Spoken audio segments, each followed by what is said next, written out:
ॐ विश्वं दर्पणदृश्यमाननगरी तुल्यन्निजान्तर्गतं पश्यन्नात्मनि मायया बहिरिवोद्भूतं यथा निद्रया यः साक्षात् कुरुते प्रबोधसमये स्वात्मानमेवाद्वयं तस्मै श्रीगुरुमूर्तये नमः इदं श्रीदक्षिणामूर्तये बीजस्यान्तरिवाङ्कुरो जगदिदं प्राङ्निर्विकल्पं पुनः मायाकल्पितदेशकालकलना वैचित्रचित्रीकृतं मायावीव विजृम्भयत्यपि महायोगी वयस्वेच्छया तस्मै श्रीगुरुमूर्तये नमः इदं श्रीदक्षिणामूर्तये तस्मै श्रीगुरुमूर्तये नमः इदं श्रीदक्षिणामूर्तये ॐ सहना भवतु सहनौ भुनक्तु सह वीर्यं करवावहै तेजस्विनावधीतमस्तु मा विद्विषावहै ॐ शान्तिः शान्तिः शान्तिः सदाशिवसमारम्भां शङ्कराचार्यमध्यमाम् अस्मदाचार्यपर्यन्तां वन्दे गुरुपरम्पराम्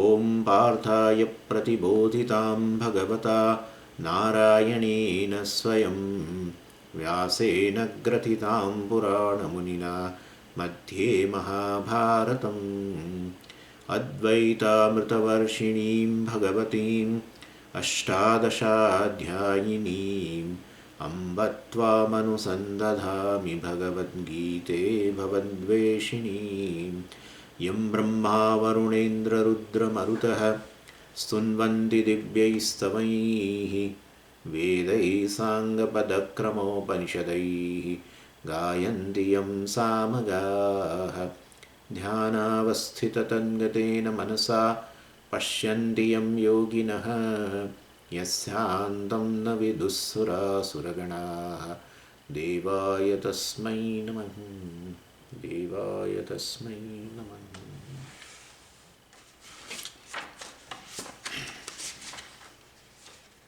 Verse 20 न जायते म्रियते वा कदाचित् नायं भूत्वा भविता वा न भूयः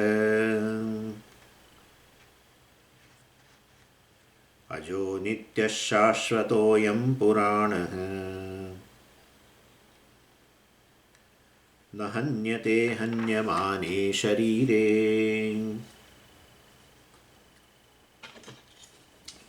So Bhagavan is showing the difference between a changing thing and a changeless thing.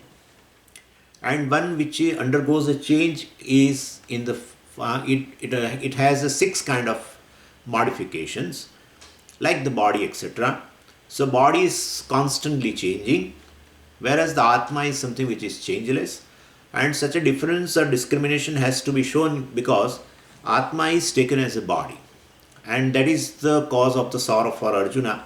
Arjuna thought that this Bhishma, etc., well, they are really going to die. Body is going to die, it's one thing, but the conscious being which pervades the body, which is inside the body, Dehi, well, that also dies because naturally for him there is nothing called, there are 2 things for Arjuna. Arjuna considers the body itself as Atma because his own understanding about himself is this. So therefore, for others also he has the same kind of an understanding. And so he thought if body dies, the person also dies. The conscious being dies. That's what his conclusion was. And that is how he thought in this war, if Bhishma, etc., Drona, etc., are going to die, well, the bodies are going to die, but he thought the person also is going to die. And we of course use such expression in our parlance that like father has gone. We use this word, father has gone, mother has gone. Means, but body is lying there in the room. Then still we say father has gone, mother has gone. Means the conscious being is the one to whom we were relating. as a father or mother, whatever. So that person has gone. And we always relate through the body. We don't relate to the body. We should remember this very well. And that is how the body is still there, but you are not able to do any kind of a transaction with the body. You say the person to whom you are dealing with, the person to whom you are relating to. Well, he or she has gone. You always say that way. Father has gone, mother has gone, son has gone, this, etc., etc. So, definitely, the person to whom you relate is definitely different. But still, our understanding in general is this, that the body dies, the person dies. And that is how then it brings a sorrow in our mind. And here, and we have discussed these sixfold modifications of the body.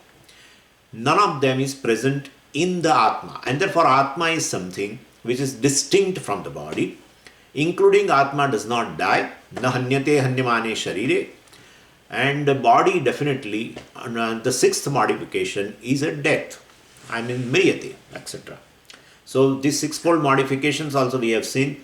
Jayate, asti, vardhate, viparinamate, apakshiyate, vinashyati. Jayate is born, and with the birth existence comes.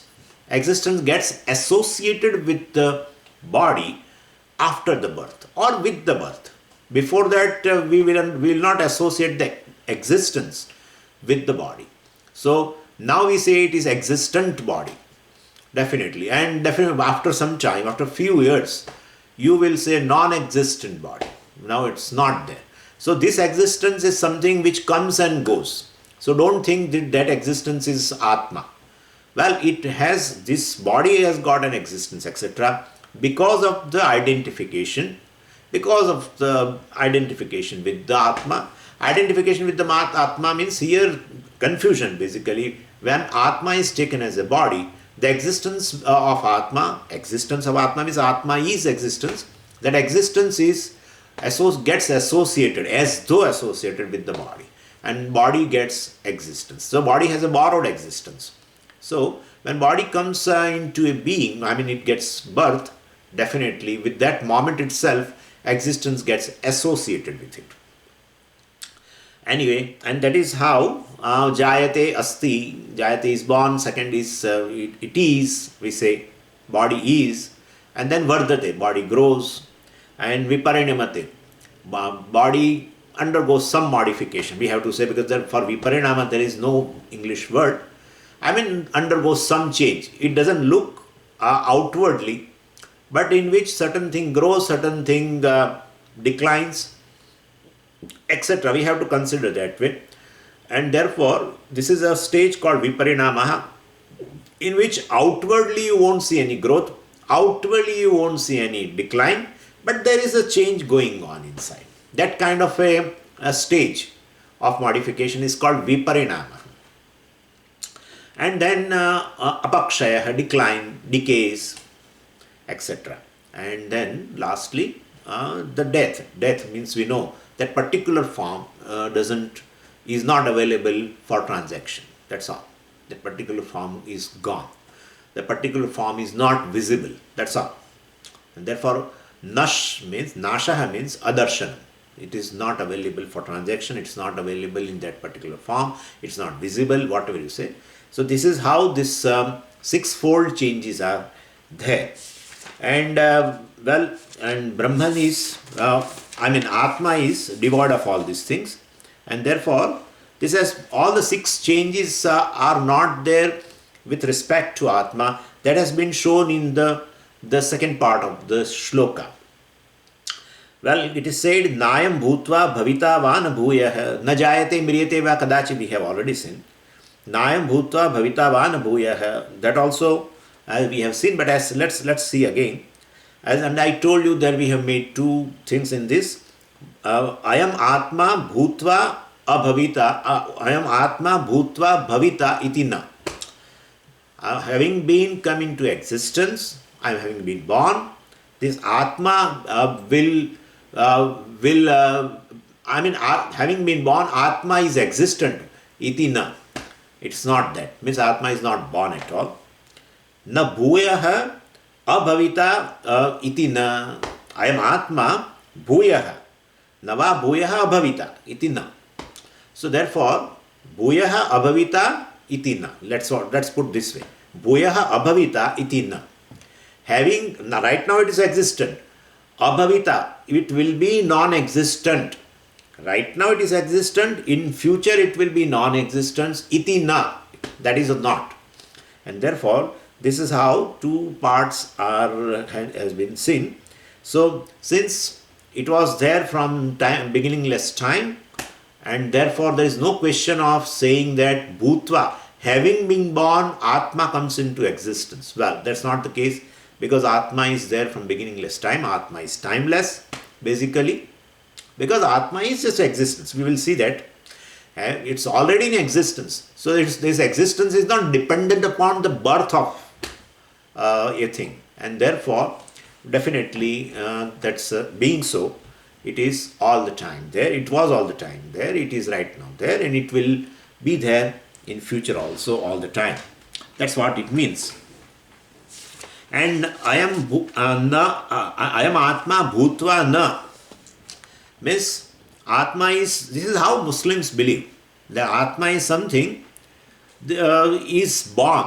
They say the Khuda, Khuda gives a birth of to all the Atmas. But once they are born, their destruction will not be there. That's how they believe like that. Anyway, of course, Gita is not Gita is not trying to refute the Muslim mata here. So because Gita is so old, and at that time I think the Muslims were definitely they were not there. That religion itself was not there. And so there is no question of that we are dealing here with Muslim, the Paksha, Muslims' particular position regarding Atma. What they are talking about Atma, we are not trying to refute it.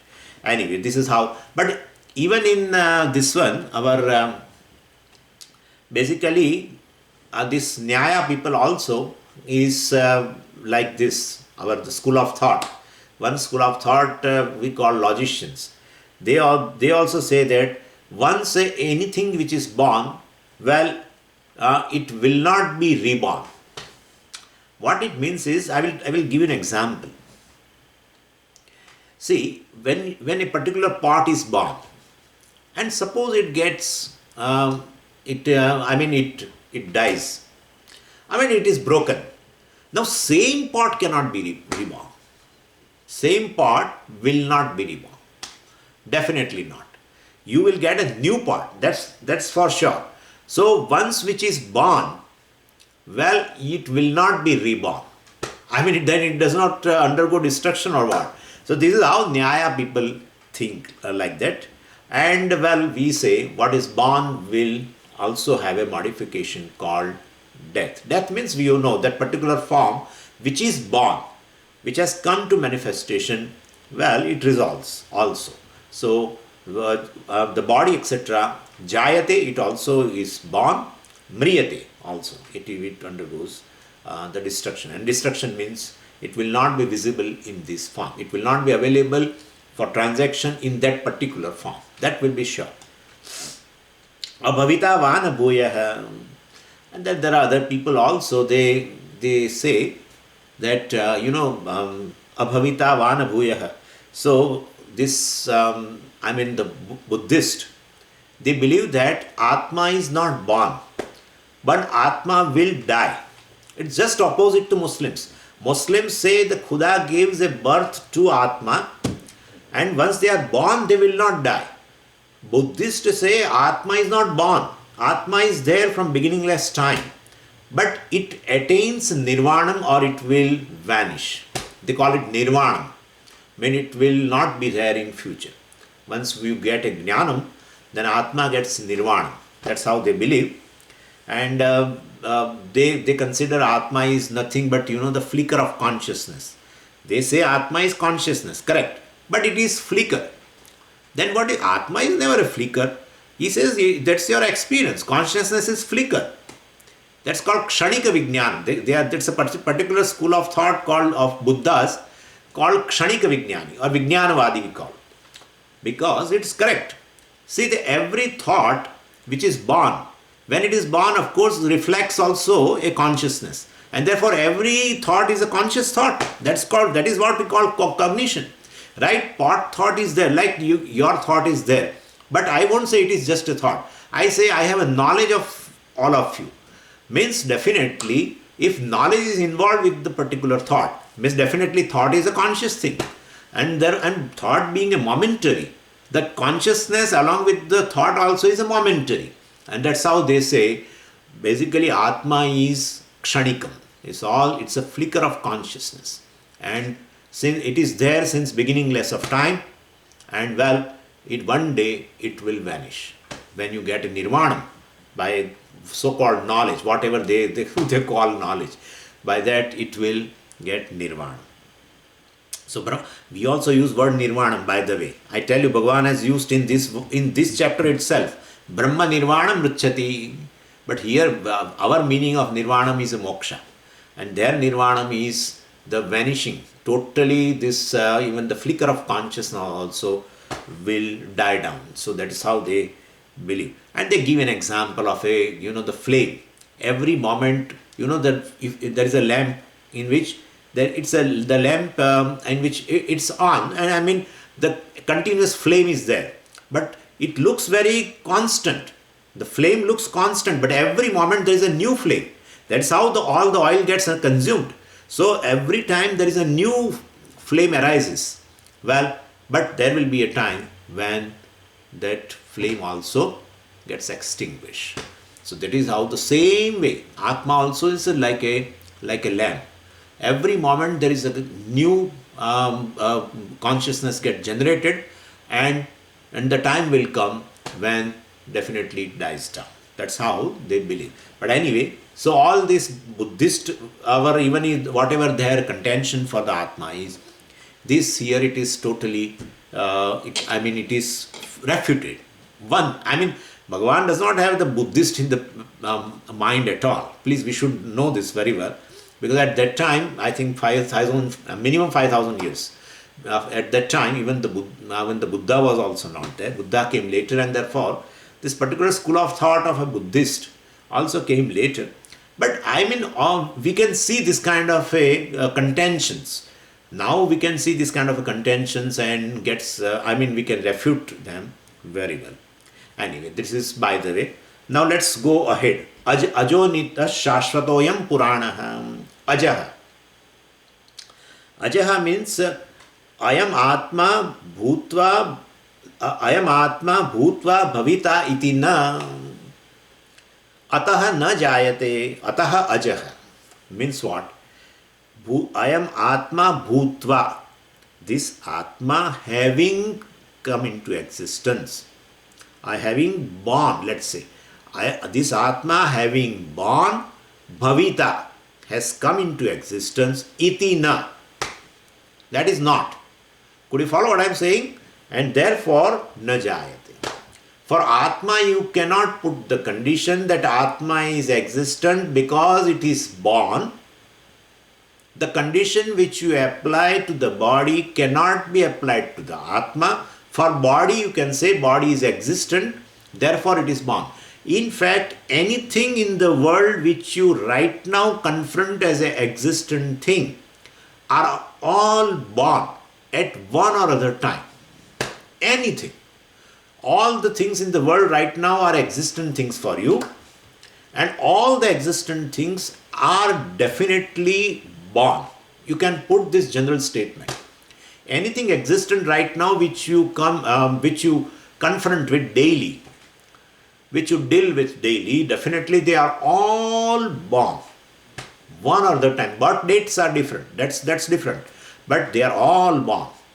Okay, Atma also is, I am. Well, then Atma also is born. No. How can you say? Because I am Atma bhutva, having been born, bhavita, has come into existence, iti na, Bhagavan says. That's not the case. Means what? Atma is not born. Atma is existent, yet not born. Means what? Atma's nature is existence. That's all. One which which gets association with the existence right now at the time of birth, and later it will become non-existent after a few years, well, then definitely that existence is not the nature of that thing. Existence comes and goes. For what? For Atma or for body? For body. Body right now existent. So you use adjective also. Existent body. And after few years, non-existent body. Well, so existence has come for a time being and has left. Well, in that case, body is by nature not existent. It has borrowed existence from something, from the Atma definitely. That's the source of existence. And it is showing itself as existent body. That is what we have seen as a vikara modification called asti. Asti is a vikara or modification that is for body or for anything in the creation. For all anatma padarthas, you can definitely say asti. If you start right now asti, there is no end. Pen asti, book asti, computer asti, camera asti, mobile asti, wire asti, paper asti, book asti. Asti, asti, asti, asti, asti, asti, asti. All these astis are borrowed astis. From what? From Atma. Atma being all pervasive, and everything is non-separate from the Atma. All the anatmas are non-separate from the Atma, and therefore existence of Atma appears in existence of the body. And that's how, or borrowed existence you can say, by the body, etc. And therefore Atma is right now. But Atma basically is timeless, and therefore definitely this Atma is, it's even though Atma is right now, but it is not that Atma gets an existence through the birth of the body. And we have seen, you may be feeling that Swamiji, you are not giving enough reasons. I have given enough reasons, in fact, in verse number 12, that you cannot prove the birth of Atma. To prove the birth of Atma, to prove the phenomena of birth of Atma, definitely somebody should witness the phenomena of the birth. Who witnessed the birth of Atma? Who witnessed? Witness must be a conscious being. Well, and therefore Anatma cannot be a witness of the birth of Atma. There are two things, Atma and Anatma. And conscious and inert thing. Inert thing cannot be a witness of a conscious being of Atma. The birth of a conscious being or Atma. Well, then conscious being should be a witness of a Atma. That conscious being is Atma. So Atma should be a witness of the birth of Atma. Ye kya chakkar hai? What is this? And therefore one cannot witness one's own birth. One just can't witness one's own birth. That I am appearing right now, nothing of that sort. Well, anyway, so definitely even before the birth of Atma, to witness because what happens, what is birth we should know. That at a previous moment a thing is not there, is witnessed. And right now it is there. Well, both the things one who has witnessed can tell that it is born. Right? Like, basically, suppose I told you that,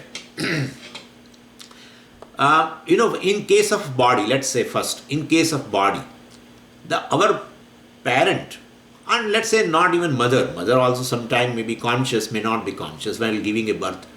But doctor, let's say, doctor is a witness. He says earlier that the birth of the child was not, because it was in the womb. And now it has come out, right? So he says the child is born. He uses this word. He gives the news to his father, whatever it is. So he's standing out, he says, yeah, the child is born, baby or whatever. Baby boy is born, this is born, baby girl is born, whatever. So that is how one who is witnessed that earlier moment it was not. And now this moment it is, right? Then you can say it is born. For Atma, for witnessing the birth of Atma, in the previous moment, the Atma must witness the what? That Atma was not. And now Atma is. Therefore, then I can say Atma is born.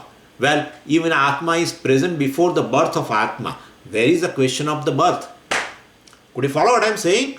And therefore, definitely one cannot witness one's own birth. Please remember this. One cannot witness one's own birth. And therefore, there is no way we can prove the birth of Atma. Then we cannot prove birth of Atma. We cannot prove there is no birth of Atma also, Swamiji. We cannot prove. Yeah, that's correct. We cannot prove the birth of Atma. We cannot prove the non-birth of Atma also. Well, that's very true. But basically, Shruti, what Shruti says, we have to accept, because Atma is not available for perception to begin with. When you perceive something that earlier moment it was not and at this moment it is, then you can definitely say. But Atma is never available for perception itself. Atma is not available for the means of knowledge to the human being. Then how can this human being can tell anything about Atma, whether the birth or a death, whatever it is? Cannot be true. And therefore definitely we go by Shruti Pramana, Apaurushe Pramana, and we will try to explain you through logic based on this statement, and we can tell that. Anyway, so this is how, so we have to understand. So Atma is basically, is existence, self-existent. His existence is not dependent upon the birth, and the body's existence is dependent upon the birth of the body. So, and that is how it is modification. Earlier it was not, and right now it is, and it is will continue till the body will be there. When the body will lose that particular form, asti becomes nasti, is become is not. And therefore this asti associated with the body is a modification. Asti associated with the Atma is the nature of Atma. It is not dependent upon any other thing. So we should remember this, and therefore ajaha, najayate. Therefore Atma being self-existent, and definitely it is not a question of birth. There is no question of birth for a Atma. Then nitya. So there we have taken the we have used this expression ayam bhutva bhavita iti na, and therefore najayate, and therefore ajaha. Now we'll use the other expression. Na bhuyaha abhavita ataha na mriyate ataha nitya. I'll explain that. Na bhuyaha. Bhuyaha means which is existent. Bhuyaha means which is existent. Abhavita. Right now it is existent, but in future it will be non-existent. That's called abhavita. Right now it is existence, but in future it will be non-existence, means it will die. Iti na, Bhagavan says. Iti na. And therefore Bhagavan is negating the death of Atma. And therefore na mriyate, Bhagavan says na mriyate. Therefore it doesn't die. And therefore nitya. Well, right now it is existence, and in future also it will continue to exist. Future is future. Future is future, I am telling. And therefore it will be there all the time. Nachaivana bhavishyamaha. One said the same thing there in 12th verse. Therefore it is nityam. It is eternal, because it will be there all the time, because its existence is nature. Whose nature is existence can never become non-existent. And therefore there is no question of a non-existence of Atma, and therefore it is eternal. So by saying the word ajaha, it is not born. By that we have negated the first modification. What is the modification regarding the body? Jayate. Jayate is a modification associated with the body. Body is born.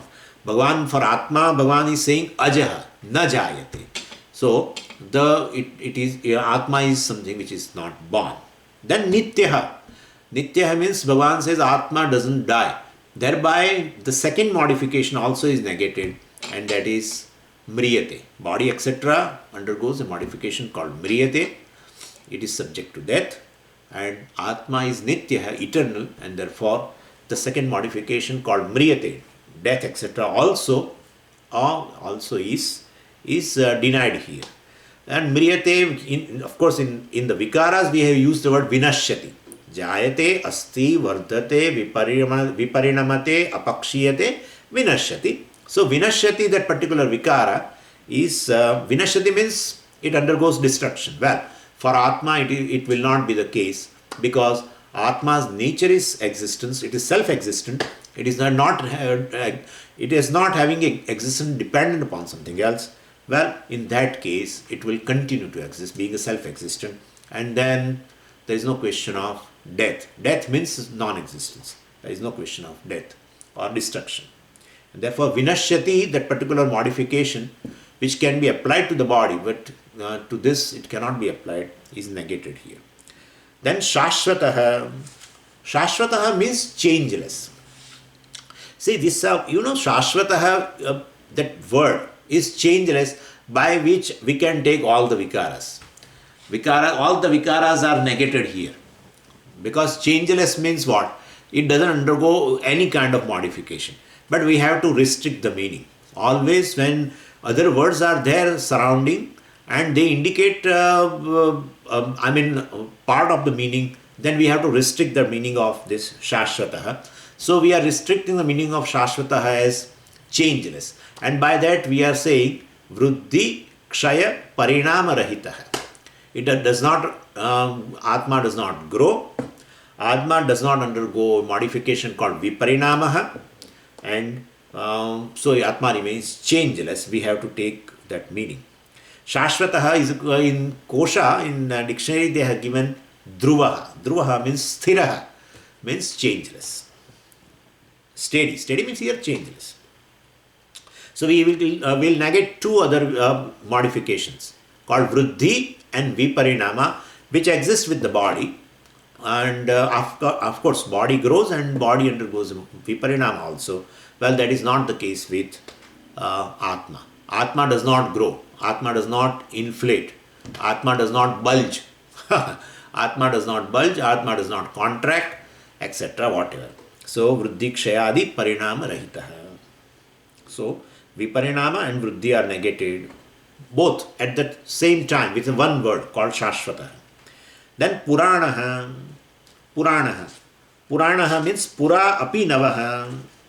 There are two. Somebody says Pura Eva Navaha. Pura Eva Navaha Puranaha. Even before it was new, it was like that. Or somebody gives somebody defines Puranaha as Pura Api Navaha. Somebody says Pura Eva Navaha, somebody says Pura Api Navaha. Anyway, but means Pura Api Navaha. Navaha means new.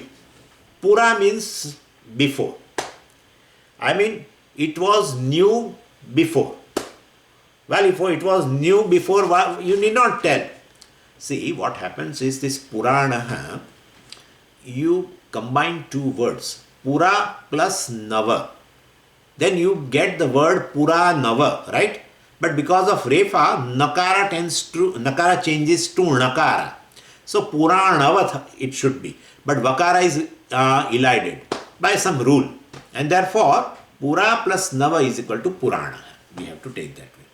Anyway, so Pura Api Navaha means earlier it was new. You need not tell. Everything, like my body right now, you just see. When it is born, it is new and fresh. But later on, at this moment, right now, it has become now old. So you are not telling a very big thing, Pura Api Navaha. Earlier it was new. When it was born, and at that time it was young and fresh and new, everything. Well, but right now it is old or not? No. Pura means Puratanaha, San Api Navaha. Puratanaha. Puratanaha means from beginningless time, Atma is. And still it is Puratanaha San Api. So even though Atma is there since beginningless time, it is new.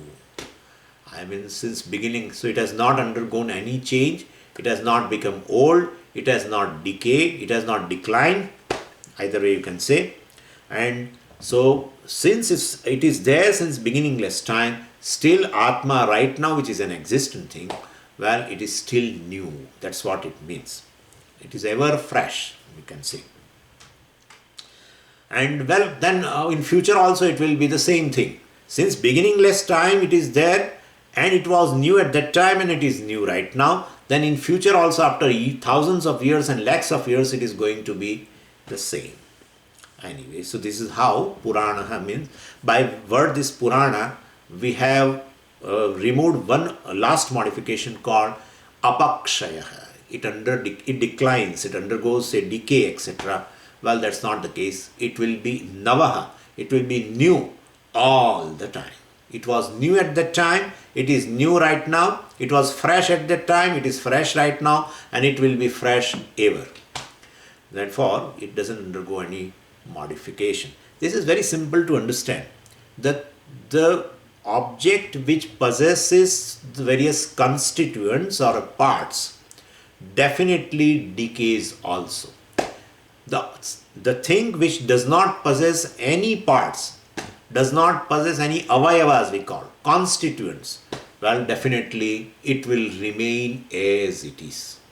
It will remain as it is. And therefore, Puranavaha means Puranaha, it negates the last modification called Apakshaya. Last means in counting. Don't think, Swamiji, after Apakshaya, Vinashyati is there. That we already. So, Ajaha, by that word, we have negated first modification called Jayate. And then, second is a Nityaha. Means it will be eternal also, it will be there in future also, etc. By that, we have negated the modification called Mriyate or Vinashyati. And by word Shashvataha, we have negated two more modifications called Vruddhi and Viparinamaha. And by word Puranaha, we have negated the modification called Apakshaya. Apakshiyate, we say, that's called Apakshaya. Apakshaya means declines or decays.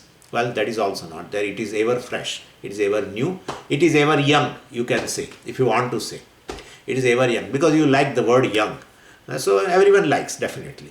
And therefore, let's say it was young before, it is young right now, it has not become old, and it will never be old also, because it has no parts. See, it has no parts. If parts are there, then definitely, joining the parts is a birth of the thing. And slowly the various parts start, decaying and going away also from the object. And that's how lastly the the death also occurs. But anyway, so this is how we have seen by so very cleverly Bhagavan has used these four words and negated all the six modifications so far as Atma is concerned. Bhagavan has used four words: Ajaha, Nityaha, Shashvataha, Purana. By these four words, Bhagavan has negated sixfold modifications which is there in Anatma or in the body. Well, in Atma, none of them is there. Means Atma is not subject to any modification. And therefore, there is no question of birth or there is no question of death. And therefore, hey Arjuna, for whom you are grieving? Well, and definitely, if you are grieving for body, you should not grieve, because body is going to die. Body is subject to modifications, it will die. But you never relate to the body. When you were relating in the kingdom, Hastinapur, you were relating to a person, the conscious being which was present there in the body. Well, that conscious being is never going to die. It doesn't undergo any kind of a modification. But Swamiji, it is conscious being or consciousness? It is conscious being, I am telling with respect to the body, I am telling as a conscious being. But you know that conscious being is nothing but the consciousness. And therefore, if I am addressing you, you are Brahman or you are limitless. Definitely, as a conscious being, I am addressing you. But I am telling you that you are limitless. You should understand a conscious being which is there is limitless. And therefore, whose nature is self-existence, whose nature is consciousness. It is invariably present in all the experiences, and also well, it is eternal also. It is all. It is there. It will be there in past. It was there in the past. It is there in the present. It will be there all the time. Its nature is existent. It is Ananda also. We have seen that. So it is limitless. Well, and it is all the time there in all the states of experiences. That's how. That is you. That is Bhishma. That is Drona. So one Atma alone is pervading all the bodies. Bodies' existences, all the bodies are existences are dependent upon, or they have a borrowed existence from the Atma, and this body is just a form, and it undergoes these 6 kind of modifications. Well, Atma is not going to die. To you are calling as a father, mother, or grandfather, or whatever, or a guru. Well, he is a conscious being, and that conscious being is definitely Atma, which has no birth, no death, no any kind of a growth, no viparinama, not even decay, decline, etc., etc. And therefore, you should not grieve. Atma is something, is not subject to shocha. Atma is not subject to sorrow. Well, and for body body also is not subject to sorrow. Why? Because body, even if you do any kind of shoka, any kind of a sorrow, it is going to die. So either way, neither Anatma is an object of a sorrow for you, or neither Atma is an object of sorrow for you. Why are you grieving? For whom you are grieving? I am not able to understand. Bhagavan says, the hanyate hanyamane sharire, even this body, hanyate, the body gets killed. Sharire hanyamane atmana hanyate. The body is going to get killed. Yeah, this is a war, I know, Bhagavan says. Therefore, he takes the action of killing only, because the context is a war only. And therefore, who is this person? Body, is, it is going to be killed by somebody's arrow, either your arrows or somebody's arrow. But Atma na hanyate, even though it gets killed, it has a modification of vinashyati, where it will die, but Atma is not subject to death. So they give a very beautiful example of a sun and like a balloon. 2 things are there. Balloon, when it is not filled with the air, etc., in a small in size, that balloon is illumined by sunlight. And when you fill up the air in that, it will bulge. Right? It will bulge. At that time also it is illumined by the sunlight.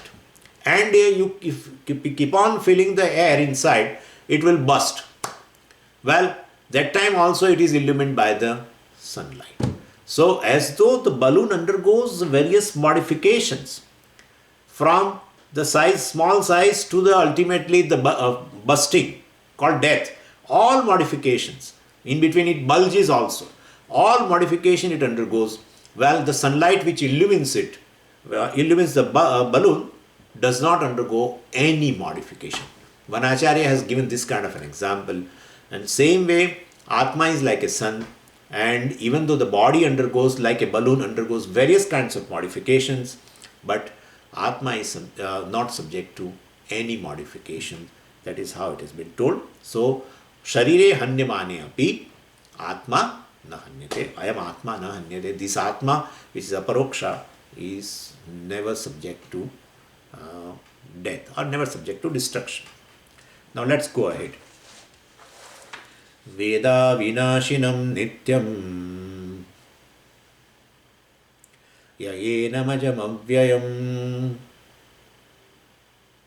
katham sapurushah partha kam ghatayati hantikam. So, Bhagavan has presented 2 verses of Kathopanishad, and basically he just quoted from the Kathopanishad, from the Veda, in order to give a validity of the teachings, his teachings to Arjuna regarding the self. Regarding self, he wants to tell that only Veda is a pramana, Veda is a means of knowledge, and even though he is a Ishvara, he can tell Veda is not separate from him, and so he can tell, I am telling you Atma is like this. But he quotes, because he has come in a human form, I have told you. He has come in a human form. Anybody could raise the question that if the limitations of the human mind will be present even in the Krishna also. And so whatever he talks about Atma, that knowledge which is imparting to the Arjuna, may be fraught with a human mind's limitation. If anybody may raise the question, well, therefore for that purpose, he quotes from the Upanishad itself and says, I am giving the knowledge which is there in the Veda, which is a Paurusheya. Paurusheya Pramanam, the mind, etc., may have some limitations, but not this Atma, not this Veda, which is a Paurusheya. Anyway, so Atma is Nitya, eternal, etc. It has to be validated through the Veda, and therefore he wanted to convey to Arjuna that Tasmad Yuddhasva, you should fight now. And he very beautifully said, Nayam Hantina Hanyate. This Atma is not a agent of killing, neither na Hanyate is not an object of killing. I mean, it is not subject to somebody's action of killing. And for that also, Atma is not a Karta or Bhokta. Very beautifully it has been shown through taking the mantra from the Kathopanishad. So he has given a validation for the showing the nature of Atma.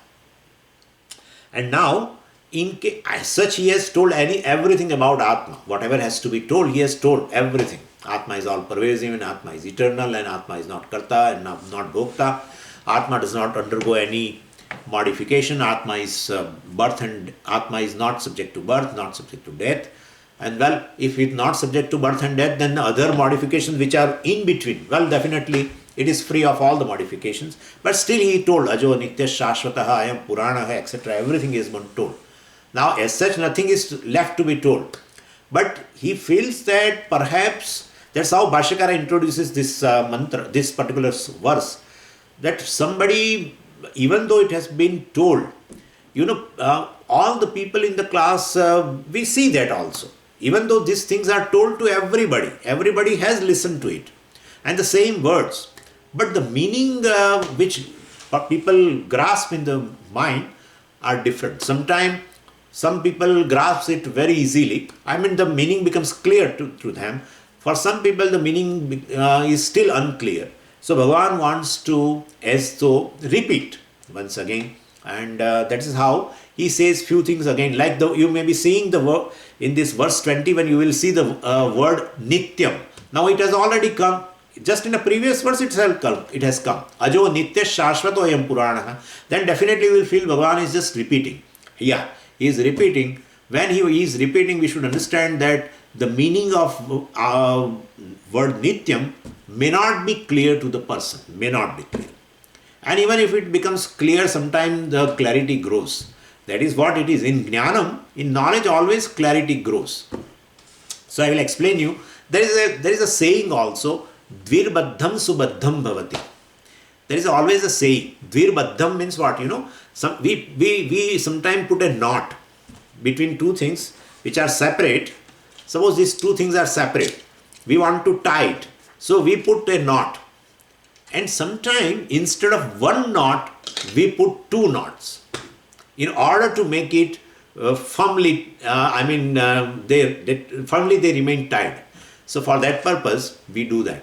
Same way, even though the word Nityam, etc. has been explained, for that Atma is Nitya, etc. has been already told, but still it has been told again, so that the meaning of that word remains, firm in your mind. So that is how this has been explained by the Bhashyakara like this. Anyway, let's see the first word now. Veda. Veda means Vijanati. Veda means he knows. And knows means what? Avinashinam Nityam Atma. Avinashinam Veda. Atma is Avinashi, is known. He knows. Now it is here, it is not simply knows. Like I am telling you, Atma is Atma is not subject to destruction. If I have told you, it doesn't give a person a knowledge that I am not subject to destruction. That takes time. It takes time and time. Atma is not subject to destruction is all right, Swamiji. I can understand very well. It is not subject to birth and so not subject to destruction. It doesn't have any constituents. Well, if it doesn't have any constituents, definitely there is no destruction also. Everything you can tell everything. But that is not the knowledge. That's not called Veda. Veda means he knows. This is not the knowledge. Knowledge is I am not subject to destruction. If I am able to tell that very clearly, well, you have a knowledge of the self. Atma is not subject to destruction is not a simple, Vidyaranya Swami calls it as a paroksha jnanam, etc. But basically, what is required is one should gain the knowledge in terms of I. I am not subject to destruction. I am not subject to birth. I am not subject to growth. I am not subject to old age. If you are able to clearly see that by doing a discrimination between Atma and Anatma, Atma and Anatma Viveka, well, this Anatma called body undergoes this sixfold modification. I am the witness of the bodies and therefore I am not subject to this. If you are able to see clearly, well, that is called knowledge. And it takes time. The clarity grows. Centered on the self, all these things which has been described already, it is pertaining to myself, it's pertaining to the I.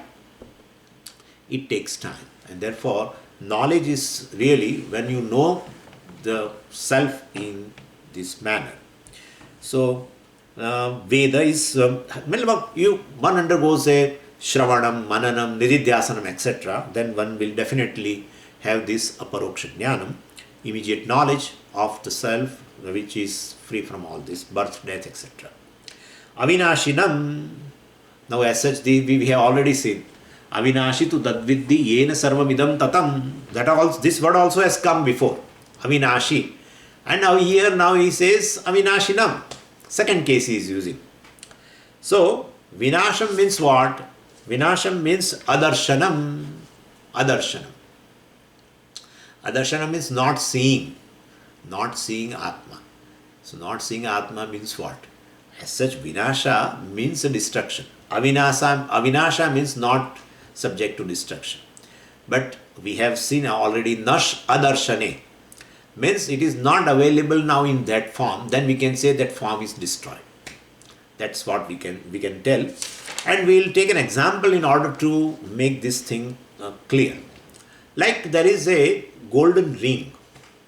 If there is a golden ring, ring made up of gold. Now when I say I want to destroy the ring, for that purpose I will melt the ring. When I say I melt the ring, really what do I melt? Do I melt the gold? Do I melt the ring? Or do I melt the form? This is a question. Right? I want to destroy the ring. So for that I have to melt. What? Ring. So I am asking whether we are melting the gold, or are we melting the ring, or are we melting the form? If you say I am melting the gold, well then gold will perish. Then if you say I am melting the ring, you cannot melt the ring without melting the gold. And then third thing is I am melting that particular form. Well, that's correct. You are melting a particular form. When that particular form gets melted, you can say that ring form is destroyed. Ring is destroyed is equal to not gold is destroyed, not ring is destroyed, ring form is destroyed. The gold which was in the form of a ring is destroyed. Neither ring, neither gold gets destroyed. But basically the form, ring form, the gold which was in a ring form is destroyed. Now that ring form is not visible, ring form is not available for transaction, either for putting etc. in the ear etc. Earring, I am talking about earring. And therefore now it's not available for any transaction. So we can say now we can definitely say the ring form is destroyed. Means it is not available. So basically what has happened then? Form is destroyed and ring is not destroyed, and what is this, Swamiji? Basically the the constituents of gold are in a particular shape, particular arrangement, we call it as a ring form.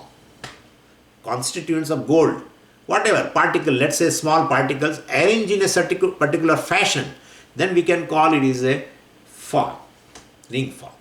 If it is in a different form, well, we can call it as a, chain.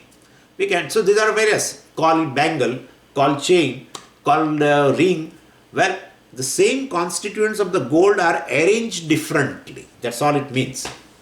And therefore, the ring form has gone, means the constituents of gold in a particular form, in a ring form, now are not available. The arrangement of that constituents has changed. I will give you another example. Like, see that small clouds are there. Small clouds, when they are moving, sometimes they move, then they are at a distance from each other, but sometimes they, because of varying speed of the clouds, the small clouds, they sometimes come near to each other. When they come near to each other and overlap, it will form as though that there is an elephant there, there is a horse there, etc. We feel there is a celestial world there, they call Gandharva Nagari. So you see some different forms, and therefore, you see an elephant, etc. You see a horse, or you see some palace or whatever. So since you are seeing, please tell me whether it is really born or not. The horse, elephant, etc. You are seeing, therefore they are really born or not. Well, Swamiji, nothing is born. Horse is not born there, they are just clouds. And so for time being they are there. Afterwards again they get scattered away, you won't see the form. So time being it is available to see, and without getting birth, real birth, without getting really born, this elephant and horse and etc. sometimes are seen in clouds. It may be seen somewhere else also, we are not concerned right now that. So in between they are seen, and again when the clouds get scattered, they get separated from each other, well, it is gone. That is how it is. In between the forms are seen because of some arrangement, and after some time the arrangement of the constituents become different, while things vanish. So things appear in between and vanish also. That is we call as a birth of a particular form. Now regarding this word Avinashi, etc., and this example, I will connect it tomorrow. Now time is over, so we will see tomorrow. Om Purnamadav Purnamidam Purnat Purnamudachyate Purnasya Purnamadaya Purnameva Vashishyate. Om Shanti Shanti Shanti. Harihi Om. Shri Gurubhyo Namaha. Harihi Om.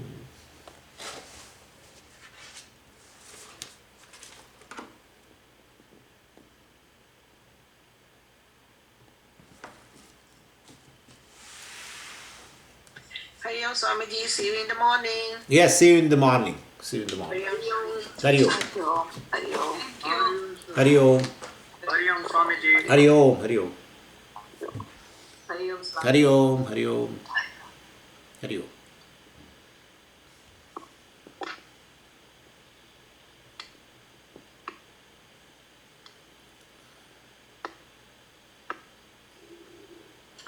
Hari Om.